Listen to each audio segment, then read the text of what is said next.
Have you ever wondered what happens when prejudice meets true love? A millionaire asked his daughter to choose a new mother from among 5 wealthy women, but he chose the black cleaning lady when he discovered the truth about who really took care of the girl. "This woman shouldn't even be in the same room as us," Victoria Ashworth whispered to the other candidates as she watched Kesha Williams silently clean up the crystal shards on the marble floor of the Blackwood mansion. The glass had been accidentally knocked over during lunch by the 5 socialites competing to become the new wife of millionaire widower David Blackwood. Kesha, 28, had been working at the imposing Atlanta mansion for only 3 months. But she had already completely transformed the life of 7-year-old Emma, who had lost her mother in a car accident the previous year. What the candidates didn't know was that every cruel word, every look of contempt, every attempt of humiliation was being carefully observed by someone who kept secrets far deeper than they could imagine. "Daddy, why are those women being mean to Kesha?" Emma asked that morning. Hiding behind David's office door, his daughter's innocent question echoed in the businessman's mind as he watched through the security cameras. Kesha being humiliated by the 5 candidates who had arrived 2 weeks earlier to participate in his marriage competition. The idea had come from his therapist. Allow Emma to live with different women for a month and choose who she would like to be her new mother. David had carefully selected 5 women from high society: a lawyer, a doctor, a businesswoman, a socialite, and an architect. All white, all rich, all seemingly perfect on paper. But from day one, something disturbing began to happen. The 5 women, led by the cruel Victoria Ashworth, heiress to an oil fortune, had declared a silent war on Kesha. Not because she was a threat. After all, she was just the cleaning lady, but because Emma clearly preferred spending time with her than with any of the candidates. "That girl needs to learn about social hierarchy early on," declared Priscilla Montgomery, the lawyer, during a dinner party they thought they were attending alone. "It's important that she understands who the appropriate people are for her social class." What they didn't know was that David had installed microphones throughout the house after noticing strange changes in Emma's behavior. The girl, who was finally starting to smile again, had returned to having nightmares and anxiety attacks. Kesha, who had a degree in education but was working as a cleaner to support her sick mother, never imagined that her natural kindness toward Emma would trigger such cruelty. Every morning while preparing breakfast, she heard poisonous comments about people who don't know their place and inappropriate influences for children from good families. But there was something none of the 5 candidates noticed. In Kesha's eyes shone a quiet determination forged by years of facing prejudices far worse than these. And when she bowed her head in the face of insults, it was not in submission.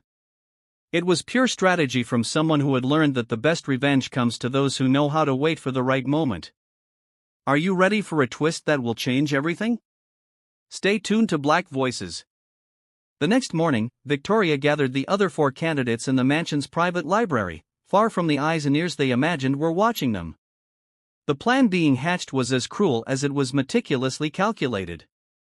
"We need to be strategic about the situation," Victoria said, adjusting her diamond earrings as she watched Kesha through the window playing hopscotch with Emma in the garden. "That woman is influencing the child in a way that is inappropriate for our social class." Priscilla Montgomery, the corporate lawyer, opened her Italian leather address book. "I've checked the legal procedures. David can fire any employee for cultural incompatibility without any labor issues." "Cultural incompatibility is a fancy euphemism," laughed Christina Hawthorne, the dermatologist who exclusively served Atlanta's elite. "The problem is more obvious than that." Rebecca Sterling, the architect who had designed mansions for 3 governors, shook her head in disdain. "Emma needs to learn early on about appropriate associations. This proximity to the help is creating unrealistic expectations about social relationships." Amanda Chase, heiress to a chain of luxury hotels, was more direct. "Let's stop beating around the bush. The problem is that a black cleaning lady is taking up emotional space that should be ours. Emma should be clinging to one of us, not her." What none of them knew was that Kesha had grown up hearing conversations just like this one, the daughter of a housekeeper who had worked for wealthy families for 30 years. She knew every code, every euphemism, every strategy that privileged people used to justify their cruelty. At 14, Kesha had witnessed her mother being fired after 20 years of impeccable service simply because her employer's son had become too close to her. The veiled accusation of not knowing her place had echoed through the halls of that Charleston mansion. And now, 14 years later, the same poisonous whispers were resurfacing in Atlanta. But there was something these women couldn't see behind Kesha's apparent humility. Her education at Clark Atlanta University had not been just a degree. It had been a silent declaration of war against the system that had tried to break her family. During the 3 years she had worked in public schools before being forced to take domestic jobs to pay for her mother's cancer treatment, Kesha had learned to read people with surgical precision. She knew exactly when she was being underestimated, and more importantly, she knew how to use that underestimation to her advantage. "Emma, sweetie," Victoria said that afternoon, intercepting the girl as she ran to find Kesha in the kitchen. "How about we play something more sophisticated? I brought a chess set back from France especially for you." "I don't know how to play chess," Emma replied, trying to continue on her way. "That's exactly why you need to learn," insisted Priscilla, gently blocking the hallway. "Intellectual games are important for the development of privileged minds." "Kesha taught me how to play checkers yesterday," said Emma, unaware of the tension her words created. She said, "Games help you think better, no matter what they are." Christina exchanged a meaningful glance with the others. "Honey, there's a difference between different types of games. Some are more appropriate for certain people." It was at that moment that Kesha appeared at the kitchen door carrying a tray of still warm cookies. She had heard every word, but her expression remained serene, almost maternal. "Sorry to interrupt," she said with a politeness that bordered on perfection. "Emma, your chocolate chip cookies are ready." The girl's eyes lit up instantly. "Kesha, did you make the butterfly-shaped cookies like you promised?" "I did, sweetie, and I saved some extra for after dinner." Victoria watched the interaction with growing irritation. The naturalness of the affection between them was undeniable, and it made her mission even more urgent. "Kesha," Victoria said, trying out the maid's name for the first time, but pronouncing it as if it were an unpleasant foreign word. "Don't you think you're taking on too much responsibility with Emma? We're here to take care of those developmental needs." Kesha smiled politely, but something flashed in her dark eyes. "Of course, Miss Victoria, I was just following Mr. David's instructions about keeping Emma fed and happy." "Naturally," Amanda said, joining the conversation. "But feeding is different from forming emotional bonds. It would be best to maintain an appropriate professional distance." "I understand perfectly," Kesha replied, her voice maintaining the same dangerous sweetness. "I've always been taught that caring for children means giving them exactly what they need when they need it." The answer was too polite, too diplomatic, and it made the 5 women uncomfortable. There was something about Kesha's calmness that suggested a much sharper intelligence than they had assumed. That night, David watched discreetly through the cameras as the candidates organized their next move. They had decided to document every one of Kesha's transgressions, creating a dossier of inappropriate behavior to present to him. What David was discovering was very different from what they thought they were documenting. Each video showed Kesha being professional, caring, and genuinely attentive to Emma's needs. In contrast, it showed 5 adult women visibly uncomfortable with a natural affection between a child and her caregiver. But there was something more disturbing emerging from the recordings. David began to notice a pattern in the candidates' actions. Small acts of sabotage, calculated comments designed to undermine Emma's trust in Kesha, subtle attempts to create situations where she would appear incompetent. "Daddy," Emma said that night during dinner, "why don't the ladies like Kesha?" The question hit the table like a silent bomb. The 5 candidates froze with their forks in midair. "What kind of question is that, sweetie?" Victoria said, forcing a motherly smile. "We like all the staff." "That's not true," Emma replied with the brutal honesty of children. "I heard you say she didn't know her place." David felt the blood drain from his veins. "Emma, where did you hear that?" "In the library this morning. They were talking about making Kesha go away." The silence that followed was deafening. 5 intelligent, articulate women suddenly found themselves speechless, for a 7-year-old child had exposed their conspiracy with the precision of a seasoned prosecutor. "Emma, you must have misunderstood," Priscilla said quickly. "Adult conversations sometimes sound different to children's ears. But David was watching the expression around the table, and every face confirmed that Emma had understood perfectly. Worse, he was beginning to realize that his daughter wasn't the only one who had been underestimated in this house. Each new humiliation, every attempt to diminish Kesha only strengthened something inside her that her oppressors couldn't see, a silent strength fueled by the very injustice they tried to impose, built on years of resistance that had begun long before she set foot in that mansion, and which now grew with the certainty of someone who knows that the best revenge is to let your enemies destroy themselves with their own arrogance. On Wednesday morning, Kesha woke up 2 hours earlier than usual and called her older sister Diane in Washington, D.C. The conversation took place in whispers in the small room she occupied in the mansion's annex. "Diane, I need you to do something for me," Kesha said, looking out the window at the still dark lights of the main house. "Remember those contacts you made when you worked at the Department of Education?" Diane Williams Johnson, a graduate of Howard University with a degree in investigative journalism and currently a producer at CNN, immediately sensed the tension in her sister's voice. "Kesha, what's going on? You never call me at this time of day. I'm being attacked by 5 wealthy women who want to get me out of here, and I need ammunition to defend myself." For the next 20 minutes, Kesha meticulously detailed every humiliation, every racist comment disguised as social concern, every attempt at sabotage. Diane listened silently, her journalistic experience immediately recognizing the patterns of systemic discrimination she had investigated for years. "Kesha, are you sure you want to go to war? These women have resources and connections."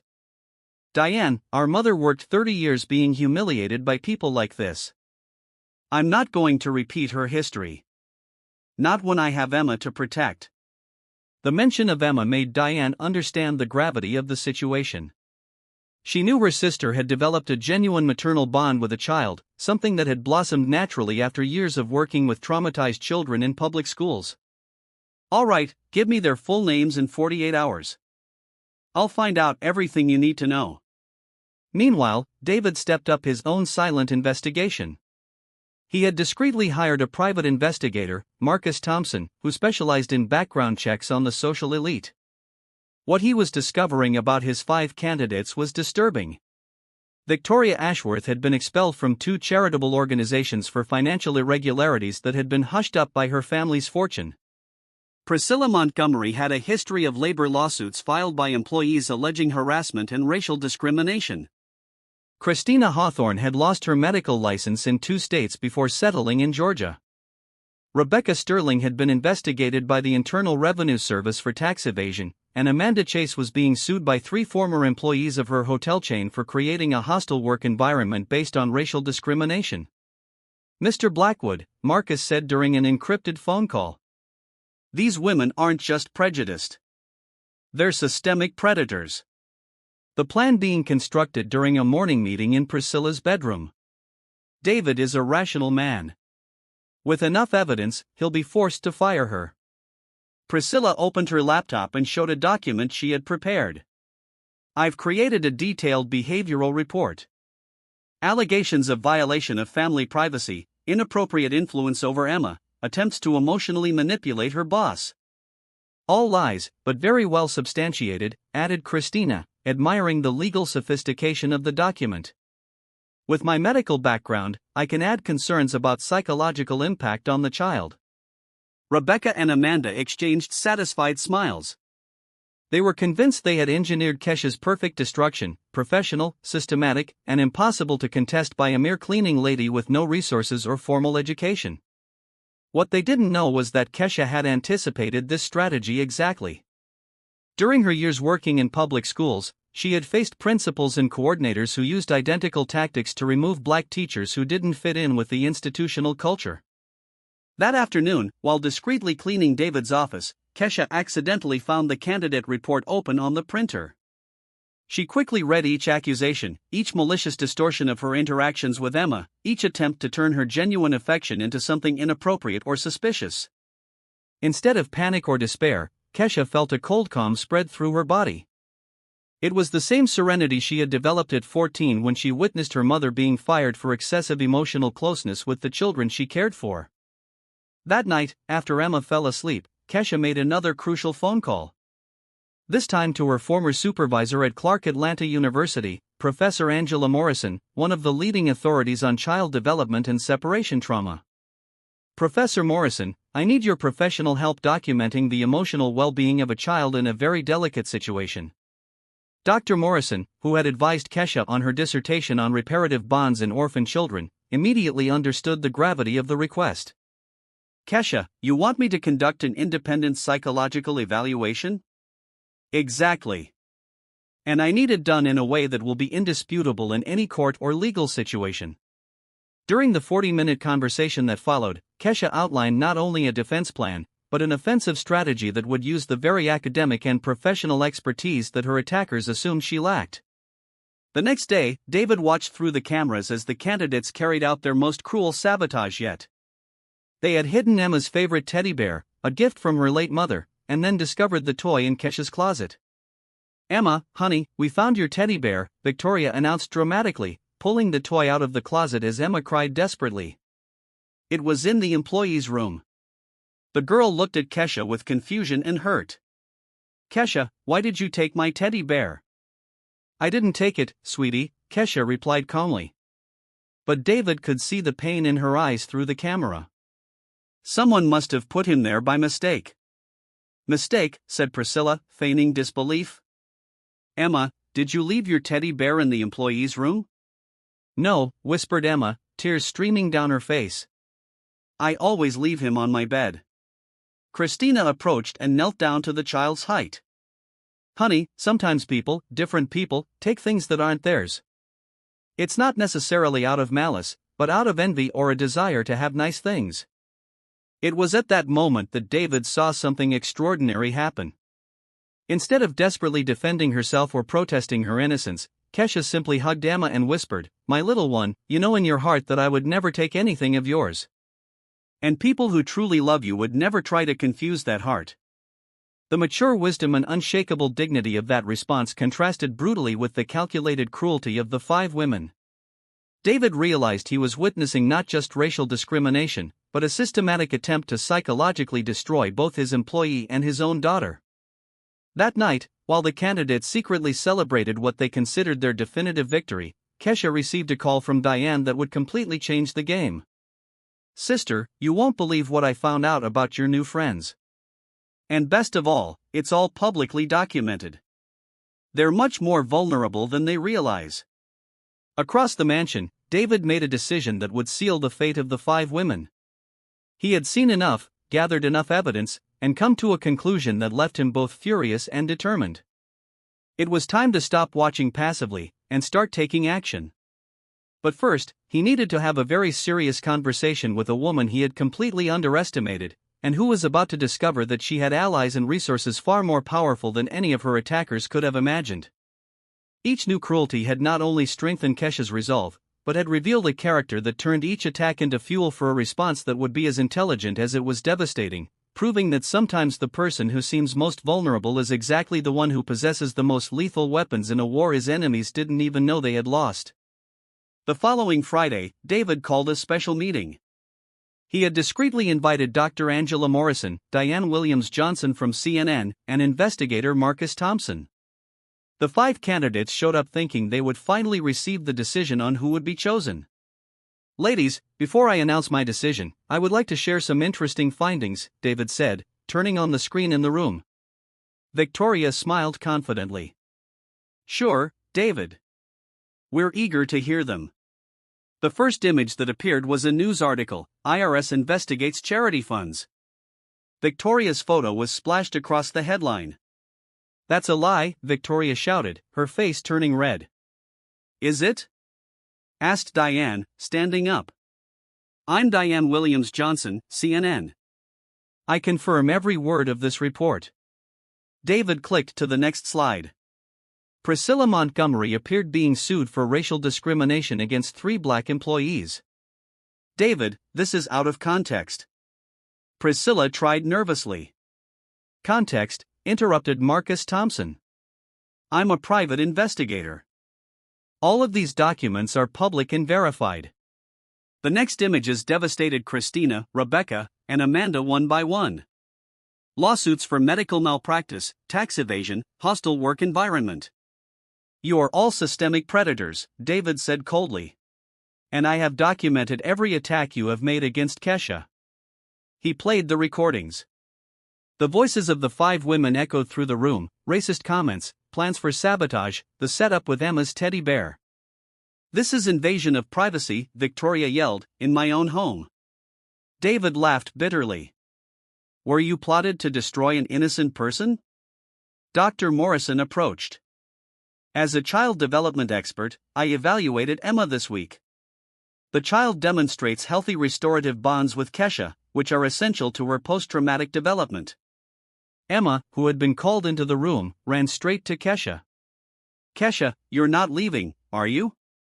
No, sweetheart, Kesha said calmly, hugging the girl. David looked directly at the 5 women. Kesha Williams has a degree in education from Clark Atlanta University, 3 specializations in child development, and impeccable references. You assume she was just a cleaning lady because she's black. Victoria tried one last card. David, you're making a terrible mistake. Think of the social standing, the future of Emma. I am thinking, David interrupted. Kesha, will you marry me? The silence was deafening. Kesha looked at Emma, then at David. I will. Emma screamed with joy. Now Kesha will be my real mom. The 5 candidates were in total shock. Victoria was as pale as a sheet. Impossible, Christina whispered. You're going to marry the maid. I'm marrying the most honest woman I know, David replied. The woman who cared for my daughter with true love while you plotted to destroy her out of pure prejudice. Diane was filming everything. This story will be on the air Monday. Racist socialites exposed, the fall of 5 elite predators. Her reputations, careers, and social circles are destroyed, Marcus added. All documented and irrefutable. Victoria tried to leave, but David stopped her. Oh, one last thing. I'm suing all of you for conspiracy, slander, and attempted destruction of character. My lawyers are already on it. The 5 left the mansion humiliated, photographed by the journalists Diane had called. Their cell phones were already ringing with angry calls from clients, friends, and family who had seen the first news stories leaking on social media. Kesha remained standing, dignified and serene, holding Emma in her arms. Thank you for believing in me, she said to David. Thank you for showing me what really matters, he replied, kissing her gently. While the former contestants faced the total collapse of their privileged lives, a new family was born. Built on true love, mutual respect, and the ultimate victory of dignity over prejudice, proving that sometimes the greatest revenge is simply to live well while those who tried to destroy you watch their own masks fall publicly, revealing to the whole world who they really always were behind all that false sophistication. 2 years later, Diane's article had become a case study on racial discrimination in journalism schools across the country. The 5 women faced devastating and permanent consequences. Victoria Ashworth lost her family inheritance when the board discovered her charitable embezzlement. Today, she works as a sales clerk in a department store, constantly recognized by customers who saw the story. Priscilla Montgomery was fired from her law firm and had her license suspended. Rebecca Sterling went bankrupt after losing all her architectural clients. Christina Hawthorne moved to another state after her clinic closed. Amanda Chase sold her hotels to pay workers' compensation claims. Meanwhile, Kesha prospered in an extraordinary way. David had insisted that she finish her master's degree in special education, and now she ran a foundation that offered scholarships to underprivileged children to study music and the arts. Mom Kesha, look what I learned on the piano today, Emma shouted, running home after class. At 9, she had mastered 3 instruments and spoke fluent Portuguese after lessons with Kesha's grandmother, who had moved into the mansion. The family had grown. 6-month-old David Jr. slept peacefully in Kesha's arms as she organized documents for the foundation named after Emma. Honey, another thank you letter, David said, handing her the envelope. This time it's from a mother in Detroit whose son got a full scholarship to study violin. Kesha smiled, remembering the conversation she had had with Emma. The week before, the girl had asked why the mean girls had tried to send her away. Sweetie, some people are born with everything and think that makes them better than others. But you know what the secret is? Kesha had replied, people like that always destroy themselves because kindness and cruelty cannot live in the same heart. During an interview on the country's most watched morning show, David was asked about his controversial decision to marry Kesha. Controversial? He laughed. I married a woman who was educated, intelligent, saved my daughter from depression, and taught me the true meaning of family. If that's controversial, then the problem isn't with me. The host pressed on, but what about the social differences? What differences? David replied, looking directly at the camera. My wife has a master's degree, runs a foundation that has benefited 1,000 children, speaks 3 languages, and raises my children with more love and wisdom than any socialite could ever dream of having. Kesha watched from home, Emma on her lap, smiling proudly at the man who had chosen to love her exactly as she was. At Emma's school, other children constantly asked about her famous mother. She's the bravest woman in the world, Emma would reply proudly. And she makes the best chocolate cake, too. Kesha's true revenge had not been to destroy her attackers. It had been to live so well that her happiness became living proof that people like Victoria were fundamentally wrong about human worth. That Sunday morning, as she watched David playing with her children in the garden, where she had once been humiliated, Kesha reflected on how life had changed. It wasn't just that she had won. It was that she had turned her victory into something greater than herself. Love, David called from the garden. Come here. Emma wants to show you the song she wrote for you. Kesha walked toward the family she had built, knowing that sometimes the greatest revenge against prejudice is not to strike back with anger, but to respond with so much love and success that you completely rewrite the rules of the game. If you believe that dignity and true love always win out over prejudice and evil, don't forget to subscribe to Black Voices for more stories that prove that in the end, those who truly love always find their place in the world. And that place is always bigger and more beautiful than their enemies could ever imagine.